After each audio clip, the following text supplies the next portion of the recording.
মসজিদের বারান্দা পরিষ্কার করতে থাকে। সেই মুহূর্তে ধৃত শিক্ষক শিশুটিকে তার কক্ষে ডেকে নিয়ে জোরপূর্বক তার ইচ্ছার বিরুদ্ধে ধর্ষণ করে বলে বাদী অভিযোগে উল্লেখ করেন। গ্রেপ্তার আতঙ্ক এড়াতে এবং গ্রেপ্তার এড়াতে এই অভিযুক্ত শিক্ষক এলাকা ছেড়ে আত্মগোপনে চলে যায়। আমরা প্রাথমিক জিজ্ঞাসাবাদ করেছি, সে খুব বেশি কোনো কিছু বলেনি। জীবিকার তাগিদে শিশুটির মা সিলেটে গৃহপরিচারিকার কাজ করেন। শিশুটি তার নানির কাছ থেকে ওই মাদ্রাসায় লেখাপড়া করত।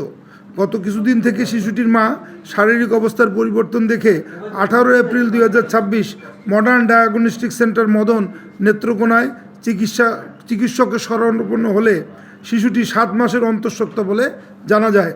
বাদী শিশুটিকে জিজ্ঞাসাবাদে জানতে পারেন গত 2 অক্টোবর 2025 বিকাল অনুমান 15:30 ঘটিকায় মাদ্রাসা ছুটি হওয়ার পর ধৃত শিক্ষকের আদেশে ঝাড়ু দিয়ে মাদ্রাসা সংলগ্ন মসজিদের বারান্দা পরিষ্কার করতে থাকে। সেই মুহূর্তে ধৃত শিক্ষক শিশুটিকে তার কক্ষে ডেকে নিয়ে জোরপূর্বক তার ইচ্ছার বিরুদ্ধে ধর্ষণ করে বলে বাদী অভিযোগে উল্লেখ করেন। JBS holdings limited. এ ঘটনায় ভুক্তভোগীর মা বাদী হয়ে নেত্রকোনা জেলার মদন থানায় মামলা দায়ের করেন, যার মামলা নম্বর 17 তারিখ 23 এপ্রিল 2024 নারী ও শিশু নির্যাতন দমন আইন 2000 সংশোধনী 2002 9-1 তৎসহ 506 পেনাল কোড।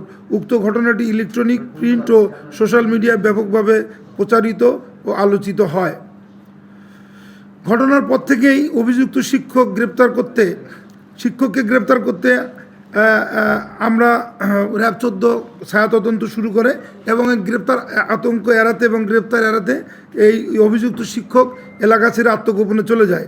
এরই ধারাবাহিকতায় গোপন সংবাদের ভিত্তিতে সদর কোম্পানি র্যাব 14 ময়মনসিংহের একটি চৌকস আভিযানিক দল 6 মে 2026 খ্রিস্টাব্দ ভোর আনুমানিক 4:15 ঘটিকায় ময়মনসিংহ জেলার গৌরীপুর থানার সোনামপুর এলাকা থেকে অভিযুক্ত আমানুল্লাহ মাহমুদ আরাফি ওরফে সাগরকে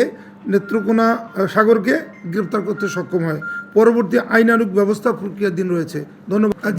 আমরা জিজ্ঞাসাবাদ করেছি তাকে, বা পরবর্তীতে তদন্তকারী কর্মকর্তা তাকে রিমান্ডে নিয়ে জিজ্ঞাসাবাদ করতে পারে।